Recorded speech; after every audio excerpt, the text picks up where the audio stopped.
Hello and welcome to the show where we delve into the lives of 4 aspiring journalists from the University of Westminster as we find out how the next generation of talent are preparing to enter the industry. Well, they joined us in the newsroom to collaborate on 4 mini documentaries, tasked with finding a story here in London that not only explores the intricacies of investigative reporting, but is also something close to their heart. Well, under the guidance of a team of established journalists, we can now bring you a look at what they made. Well, first up, we meet Sameed, who worked as a journalist in Kashmir for a number of years. But after he and his family began to receive threats in reaction to the stories he was covering, he decided to move to the UK to do a master's in broadcast journalism. Well, Sameed's documentary looks at how the rise of AI online influencers is affecting beauty standards. Sameed, a really interesting topic. Tell me a bit more in depth about how and why you decided to choose this as a topic for your documentary. So Tanya, I'm an engineer by trade, so technology is something I'm really passionate about. Plus my parents, especially my mother, has always instilled a sense of women's rights in me because it is widely mentioned in a religious book as well. So I'm really passionate about women's rights plus technology. So there has been a rise in AI influencers during the past couple of years. So I wanted to look into that and try to probably push the conversation further by talking if they are projecting unrealistic beauty standards, which in my head they are, because women have been fighting for a while now, trying to get included in the mainstream, all body types, all body shapes. And now we have these AI influencers coming in looking all glam and perfect, which does not make sense. So I just wanted to ask the question that as a society, are we regressing while progressing with these AI influencers? An important question to ask. Let's take a look at your documentary and see if you were able to answer this question. It has made Shu's eyes green, one green, kind of one bluish, but we would fix that in Photoshop. You can see it definitely makes the image look a lot more realistic.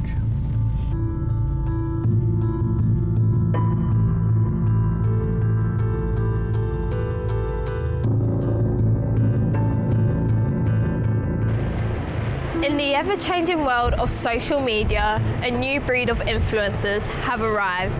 They captivate audiences with their flawless looks and seemingly perfect lives. But there's a catch. They're not real. Meet the virtual influencers designed to resemble and interact with humans online.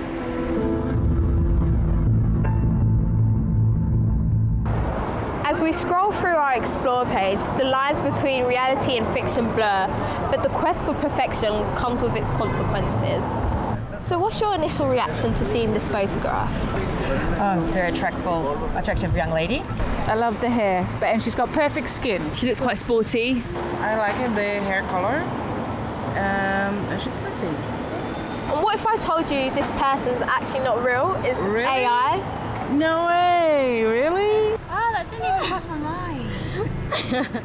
Do you know what? But it's so flawless. Yeah, That's she's so, yeah. I would struggle to believe that because she actually does look real. Really? She looks very real.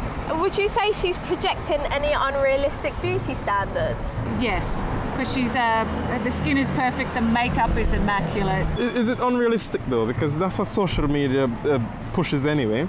So it's not an unrealistic beauty standard. To know more about these AI influencers, we went to see Cameron, the founder of The Digitals, the world's first all-digital modelling agency. The company boasts of having virtual influencers like Shudu, who has more than 240,000 followers on Instagram. Hi. Hi, so lovely to meet you. So lovely to meet you. Well, welcome to The Digitals. I love this place. Do you think this then could maybe help, or do you think it could damage how people maybe view themselves with, AI? You're able to create this perfect person essentially. Do you think that could impact people negatively, or do you think it's a positive? I think it really depends on, the creator and the creation itself. I do think that there are AI influencers out there who will impact beauty standards negatively. I see a lot of AI influencers and they're very sexualized, and mostly created by men as well. And these female AI influencers generally have things like OnlyFans and stuff like that, so I think that kind of sexualized look can have a negative impact. But when I'm creating my characters, I try to be aware of that, and I try to give them, human kind of imperfections. So when it came to Shudu, when I originally created her, I was inspired by Barbie, and obviously she had these really long legs and, she was very thin. But then I realized when she had this impact and this platform that it was really important to change that. So I actually changed Shudu's body later on to reflect more of a natural, normal body rather than necessarily something so extreme. Cameron showed us how he creates an AI influencer. So we use a program called Oh My Synth, which is a platform where you can actually train an AI model based on someone's likeness. So that means that you'll then be able to create images of that person doing almost pretty much whatever you want. I want to show you how we create some photos of Shudu. So do you have any ideas of what you might want Shudu to do? Oh, let's see Shudu doing her makeup. Photo of, and then we just click generate. So here we go. Wow. Shudu's makeup campaign of her applying makeup. So what we would do is we would look through some of these images and we would find the one that we like the most. And then we would take that image and we would then, using different techniques, we would bring out the details and make it look a lot more real. So here we are. Oh, and wow. Here is the kind of generated image. So as you can kind of see, it's added a lot more skin detail. Yeah. It has made Shudu's eyes green, one green, kind of one bluish, but we would fix that in Photoshop. With the emergence of these virtual models, we were keen to speak to a real influencer to see how they feel about AI models taking their roles. Do you think influencers should be concerned about these digital models taking their roles? Yes, 100%. But at the same time, we are human, so there is a personal and charismatic vibe that we have that an AI will never be able to replicate, which is what sells the products. Giggling, laughing, conversations, and personal opinions about what is going out. An AI can never replicate that. Especially on younger people, when you're growing up and you're trying to find out people who look like you. Another thing is with social media, influencers are supposed to represent the public. Whereas if you're using AI, young people are going to look at that and be like, I can't relate, I don't see myself in that, because that is not a real person. It's unrealistic completely. She brings up an interesting point. However advanced these AI influencers become, they will never have opinions, or at least not anytime soon. They would never be able to replicate the human touch.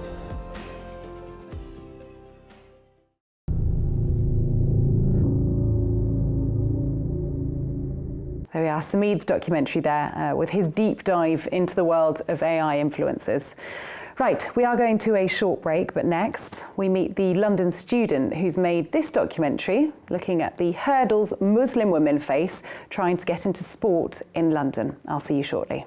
I think as a Muslim woman there are sometimes barriers in terms of the perception that other people in the community have of us. They sometimes think that, we are oppressed or we don't have the same opportunities as other people, but I think that's completely untrue. I think we're really capable and we believe in ourselves and we know that we have the ability to do it, but it's just about sort of breaking down those barriers within the community.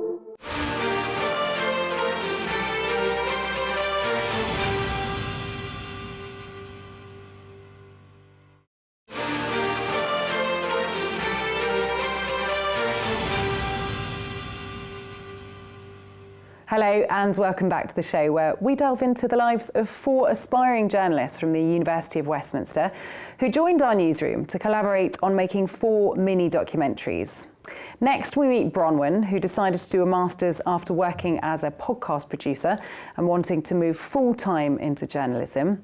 Now, she decided to look at Muslim women in sport here in London and some of the hurdles that they face. So Bronwen, another really interesting topic. Tell me a little bit more about exactly what you wanted to explore with this documentary and how you did that. So what I wanted to explore was the barriers and struggles that Muslim women face when trying to begin sport or going to practice sport. I'm part of a running group, and I'd heard through some of the runners that some of the female runners, when they ran, they would get harassed. Muslim female runners would get harassed, and it kind of showed me how difficult it is for Muslim women to sometimes practice sport. And then I started to deep dive and found that there's such underrepresentation throughout all the sports for Muslim women, partly because of the lack of facilities for them, understanding like what needs to be done to make it safe and like for them to feel comfortable practicing.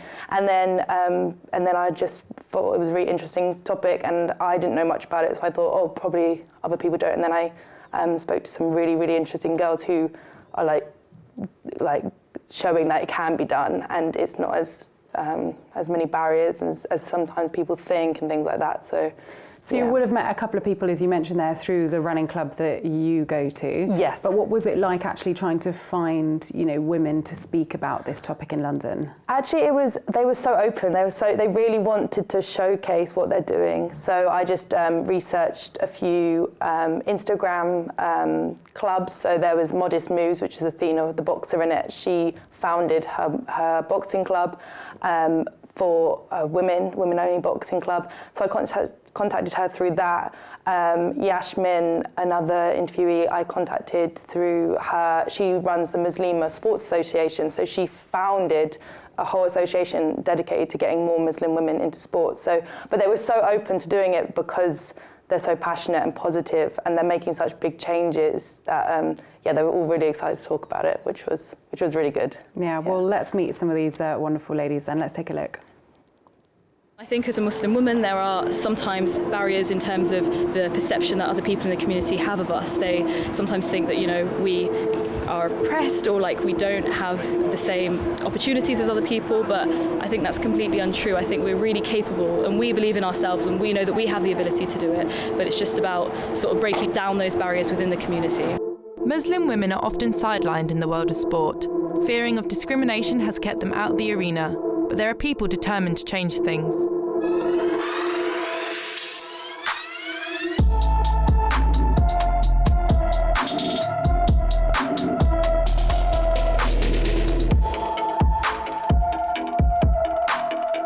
Yasmin Huran is the chair of the Muslima Sports Association, MSA, which she started after struggling to find inclusive sports groups. After I left school, I didn't find that there was a safe environment for me to continue. So I wanted to start something that was really for myself, to meet other people, but also continue in that sports activity as well. National governing bodies and sports industry as a whole, they always say that we're hard to reach, but I think they need to work a little bit harder in terms of engaging with the community a little bit more and understanding what it is that our barriers are and how do they need to engage with us to understand those barriers. For example, Paris with the Olympics, there's a hijab ban. So how can a hijab ban make it more accessible for Muslim women to do sports? In a 2023 MSA report, Yasmin found 33% of Muslim women are inactive due to negative experiences and a lack of women-only spaces. There are around 50 male Muslim footballers playing in the Premier League. In comparison, there are no female Muslim players at the equivalent level. But it is not just football. This statistic is reflective within most sports at competitive levels. The FA told London Live they are continuing to support further participation from underrepresented groups.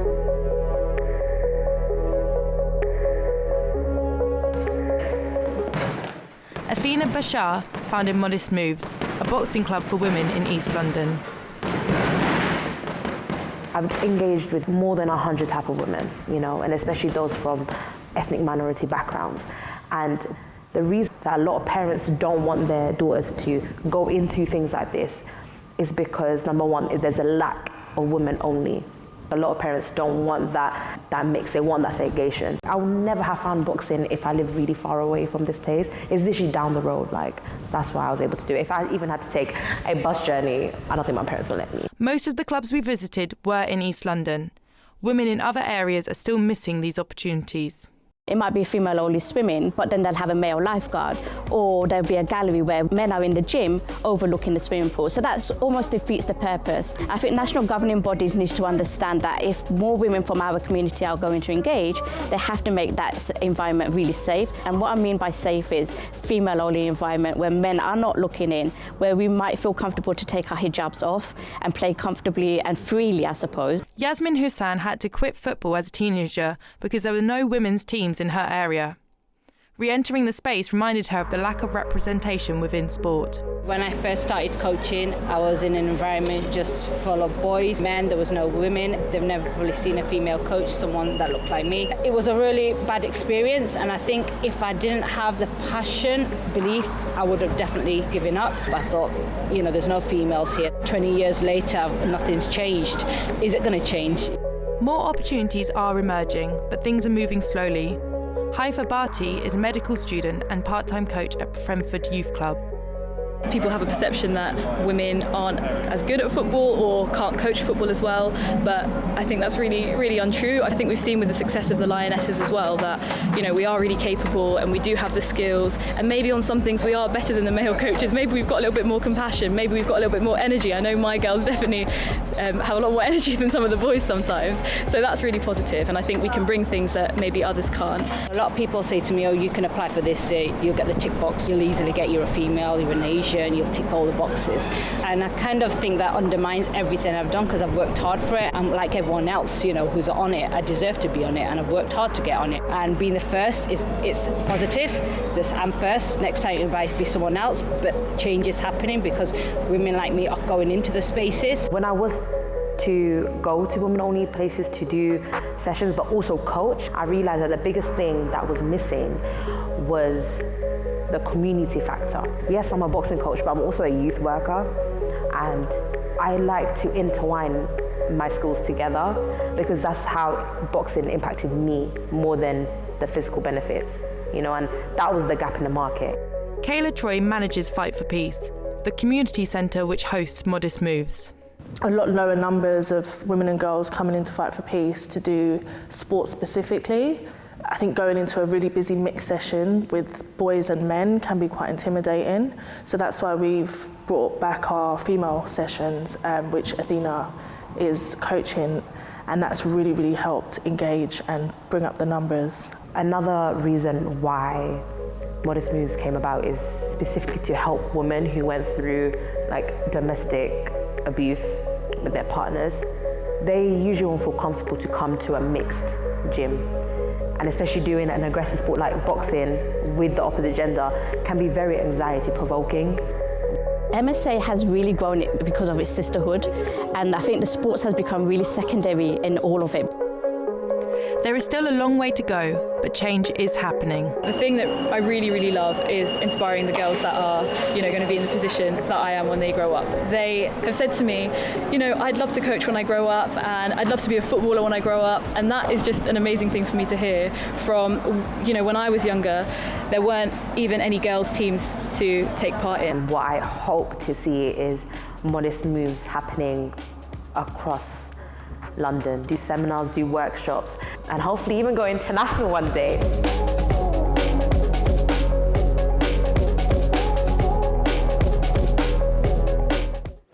Bronwen there, looking at some of the difficulties that Muslim women here in London face trying to get into a number of sports and what's being done to improve their access to sport. We are going to break, but next we meet student Carys as she explores the rise of bowel cancer in people under 50. I'll see you shortly. When I first received the diagnosis, I didn't realise I was stage 4. So immediately you think, okay, that's all right, that's awful, but you know, we'll cut it out, have some surgery and get rid of it, and I'll have some chemotherapy if I need to and it'll be okay. But the type of cancer that I have has a particular mutation, which means that it's quite an aggressive type of cancer. So it's not one where I can ever be off treatment. I know that my life is going to be shorter than I want it to be. I haven't told my kids that explicitly, but we will tell them as and when my treatments stop working and I have to change.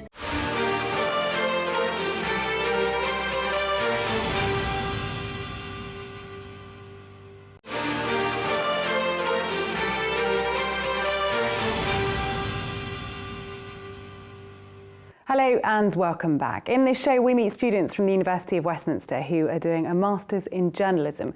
It's an opportunity for us to find out more about the upcoming generation of talent, and we collaborated with them on making 4 mini documentaries. Well, next we meet Carys, who graduated with a degree in biology and then decided to do a Masters in Broadcast Journalism after realising that her passion was actually in communications. Well, Carys' documentary actually looks at bowel cancer in people under the age of 50.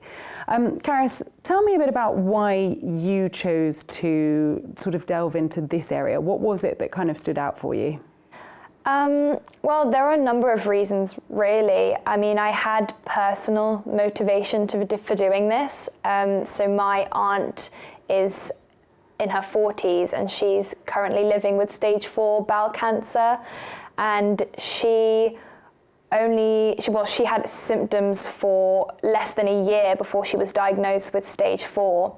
So with the motivation of her story and with my background in science, I made this documentary to just spread awareness of this issue, really, because young people should know that this is happening, and so that they can advocate for themselves if they, and recognise the symptoms. And what was it like kind of bringing that documentary together? You obviously had your aunt who you were able to speak to, and I imagine she was able to introduce you to some people, but how was it further than that? Yeah, so my aunt was a great help, and I mean, creating the documentary in general was one of those things where I've never had to create something where I had a personal connection to it. And so trying to stay professional whilst also having reasons why it could make me emotional was quite challenging. And also creating science documentaries in general is difficult because you have to source footage of labs and clinics that is already quite difficult to have the permissions to do that, and as a student it's even harder. So yeah, finding a way to do that was challenging, but actually one of the interviewees that I had helped a lot with that, and I was really grateful for that. So yeah. So do you feel now that you've changed from biology into journalism, do you feel like you've sort of found your calling with this now? I do, because I feel as though spreading awareness of science-related things is really important, and that barrier between science and the public is quite daunting sometimes, and when you hear about science topics as a member of the public without a science background, that can seem really confusing. And so finding a way to communicate those quite complicated topics in a way that the ordinary public can understand, I think that is really my calling. Yeah, it's true. Often academics or people that work in science, the language can seem very foreign to people. So finding a way to make it very simple and not scary is a tricky thing to do. But you've had a good go at it. So let's have a listen. Bowel cancer is the UK's 4th most common cancer and the 2nd most deadly.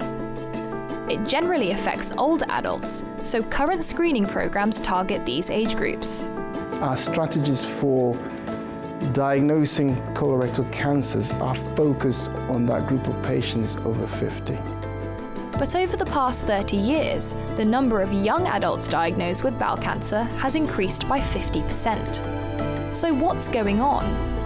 A diagnosis of bowel cancer is a lot more common in young people, and that's quite a scary thought. With each new generation, bowel cancer cases are growing, and charities are calling for better information and awareness. We need people to be aware, we need people to feel okay to go and talk about this bit of your body that digests your food, and that way we can stop lives being lost too young to this disease. Jane is a 43-year-old mum of two living in London. She is one of the many young adults now living with bowel cancer. So in September 2022, I went out for a meal, and when I got home I had a really bad stomachache, and it was excruciating actually in hindsight, kept me awake all night. But after that nothing happened, so I sort of put it down to being a one-off. Then in February 2023, having had a huge Christmas and enjoyed all of that time in between, I had another stomachache that was similar.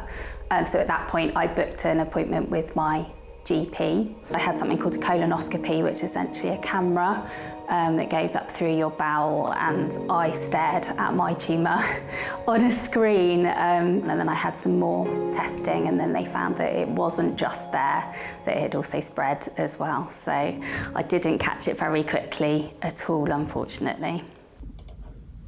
So bowel cancer is a malignant transformation. In other words, these normal cells in the lining of the bowel become an invasive tumor, spread within the bowel wall initially, and then they will migrate to other parts of the abdominal cavity, such as the liver or the lungs.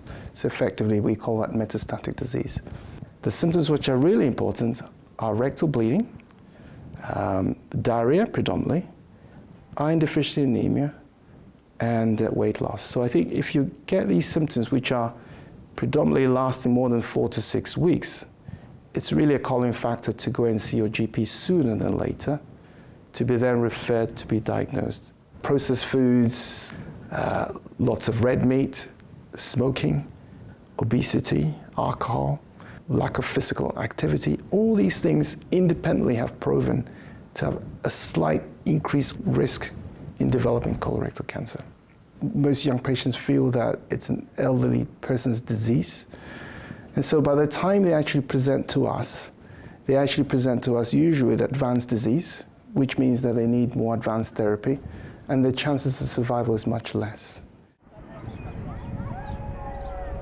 When I first received the diagnosis, I didn't realise I was stage 4, so immediately you think, okay, that's all right, that's awful, but we'll cut it out, have some surgery and get rid of it, and I'll have some chemotherapy if I need to, and it'll be okay.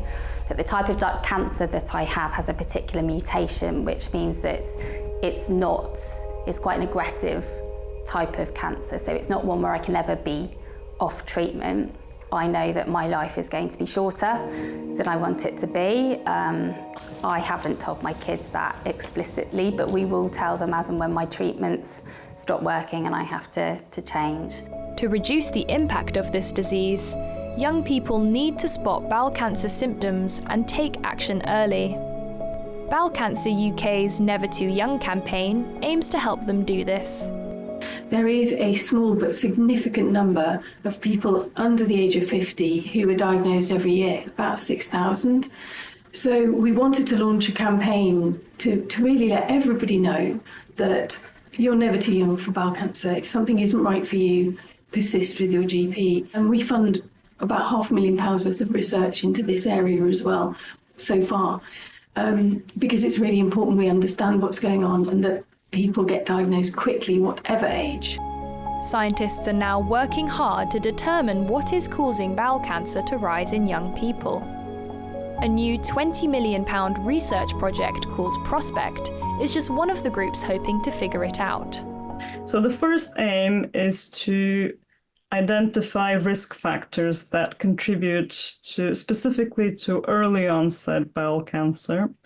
And so we'll be looking at things like genetics, which we know contribute a little bit, but also importantly, different environmental exposures. So these could be lifestyle factors like diet, also environmental exposures like air pollution, for example, and some social determinants. We'll take all of this knowledge gained so far and we'll try to apply it to design and develop new interventions with the ultimate aim of slowing down this rise in early onset bowel cancer, potentially reversing it completely.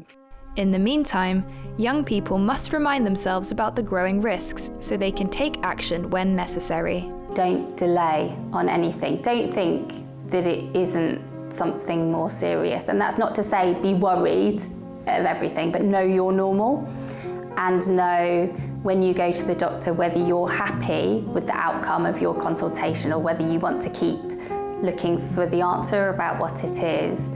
I would say specifically in terms of what I know of being a parent, don't put it all down to being tired because you're looking after kids, because it might not be.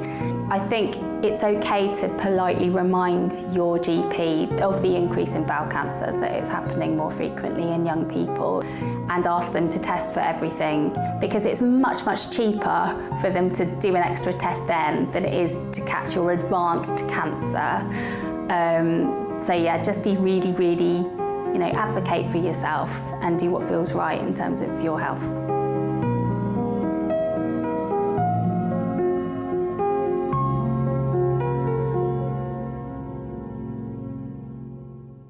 There we are, Carys' documentary there, looking at the rise of bowel cancer in people under 50 and some of the symptoms that should not be ignored.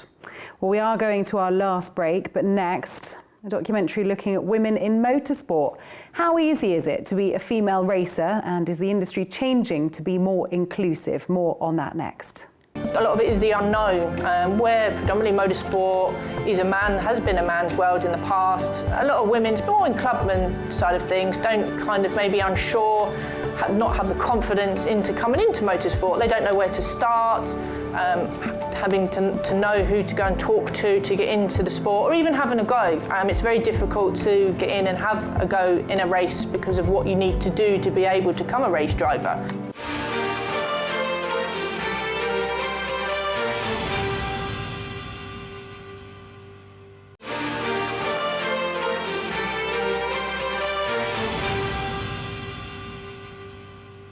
Hello and welcome back. Now in this show we meet 4 students from the University of Westminster who joined us in the newsroom to each work on a mini documentary with the help and guidance of the established journalists in the newsroom here at London Live. So next we meet Matin. Well, Matin moved from Lagos, where he worked in a law firm, to London to study journalism after running the social media accounts for the law firm that he worked at, and he realised he wanted to move into something more creative full time. Well, Matin, your documentary looks at women in motorsport, female drivers and their journeys into the sport. What kind of drew you to want to cover that? And, what does that look like? What does that scene look like here in London? So initially, when I can remember when I was younger, I used to watch a lot of MotoGP and the Superbike championships. And a lot of the times, it didn't really occur to me that it was only men I was watching, and that happens with many of us when it comes to a lot of spaces like engineering. It's not like women don't want to be part of these spaces. They just have barriers that are stopping them from going into those spaces. So that's what drew me to the topic. So I wanted to expose what those barriers were, but not only expose what the barriers were, but also show that there are women breaking these barriers. So it tries to make it to seem less scary than it actually is. So yeah, so that's the story I wanted to tell. And how easy was it for you to do that? I know from working with you that you had many initial ideas of what you wanted to do, but you had to sort of pivot along the way. Yeah, so the documentary went through a lot of chops and changes depending on whether an interviewer was available or not. So I had to make the best of what I had. A lot of last-minute interviews, a lot of last minute, send me, do you have this footage I can use? So yeah, it was a difficult process, but I am glad I was able to get through it. And it's such a different industry from law in Lagos. How has that been? How are you finding studying journalism here in London? I find it a lot more interesting, to be honest. Law in Lagos was a bit not my cup of tea. Let me just say it like that. I find myself doing things I enjoy because I remember in my personal statements at University of Westminster, I said that I want to tell stories, I want to address misconceptions, I want to make people aware of things they are usually not aware of. And a documentary like this is something that would do that, because a lot of people are like, oh, women in motorsport, that's not something a lot of people have heard. So yeah, it's good to put that out there. Right, Matin, let's take a look. He then looks at me in disbelief that actually a female had just been driving in the manner in which I was. And there's been times when I've sort of been parked firmly after the race and I take my helmet off and you can see people almost do a double take. For decades, the world of motorsport has been male-dominated, with no one ever asking, where are the women? Faye Noble-Evans and Stacey Dennis are both talented race car drivers, while Faye finished third, competing with men and women in the 2024 Porsche Club Boxster Cup Championship of Great Britain. Stacey has been racing for over a decade. So my parents were always interested in motorsport, so we spent many weekends watching the Formula One growing up. And when I got older, we bought a 996 Porsche and joined the Porsche Club of Great Britain and started doing track days. And I met a gentleman called Nick Arnold, who's the chief instructor at Silverstone, and he talked to me a lot about encouraging women into motorsport and really sort of put the seed into my head that that's something I could do. I grew up with two younger brothers who loved their motorbikes, and so did my father. So I always was introduced to adrenaline and speed at quite an early age. That progressed into cars. I think I like the warmth and the comfort over the motorbikes.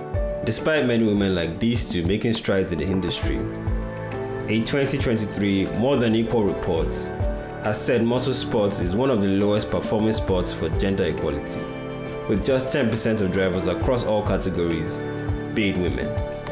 A lot of it is the unknown, where predominantly motorsport has been a man's world in the past. A lot of women, more in clubman side of things, don't kind of maybe unsure, not have the confidence into coming into motorsport. They don't know where to start, having to know who to go and talk to get into the sport, or even having a go. It's very difficult to get in and have a go in a race because of what you need to do to be able to become a race driver.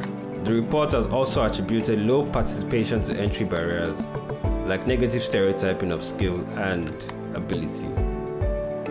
You do get the odd comment from people who, I think it's a lack of education, a lot of it, that sort of see women as not being as capable. And there's been times when I've sort of been parked firmly after the race and I take my helmet off and you can see people almost do a double take and it's like, that's a woman driving that car.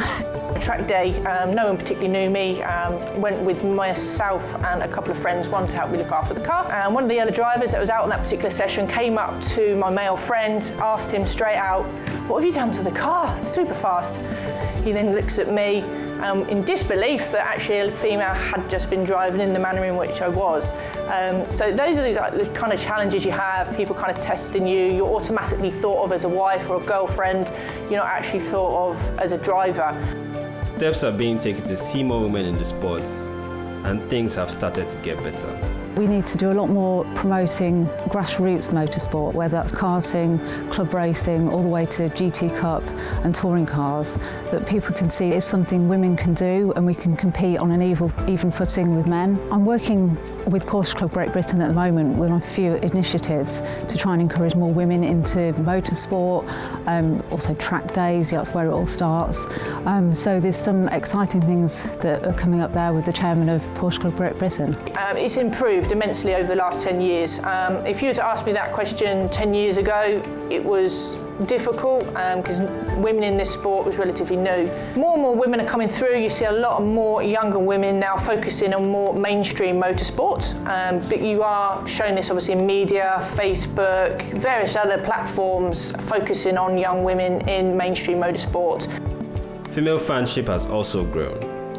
In 2022, Formula One CEO Stefano Domenicali said 40% of global Formula One fans were women, up by 80% from 2017. Atia Fatima is an F1 supporter who expresses her love for motorsport through her art. My brother and my dad bonded over Formula One in particular. And then it was just on every Sunday, and so I just used to sit down. My dad would either watch football or he would watch the Formula One. Obviously, Lewis Hamilton was his favourite. And I just sat there watching it every Sunday with him, and it kind of just became tradition like that, and then that's how I just got more and more into it. I started doing it just as a creative outlet. For me, I've always done art. I just thought, it might be fun to do an entire scrapbook on it on the 2023 season, so I started, and really fell in love with it, and it just continued. So obviously you've got the starting grid, you've got the race results, my own race notes, a picture of the track, the driver of the day, fastest lap, and who won. And even like the conditions and things at the bottom. My favorite thing that I've done is this canvas, which is, it's just a very simple sketch of a car. I use henna to stain the canvas, and I've outlined it in henna, and then it's kind of like a juxtaposition because I've used pen to do the henna design. I don't know, I just really liked the way that it came out and how rustic it looked and the effects that I was able to get with it. Motorsport's gender landscape is evolving. Barriers are being broken. Participation is higher than ever. These women are a constant reminder that in the world of motorsport, there is no finish line for equality. There we are, Matin's documentary exposing some of the barriers that women face getting into motorsport. And that now brings us to the end of the show. We heard from Carys, Samid, Bronwen and Matin there as they navigate the world of journalism here in London and strive to make their mark in a very competitive and ever-evolving industry. Well, we wish them the best of luck. And to you at home, thank you for watching. Goodbye.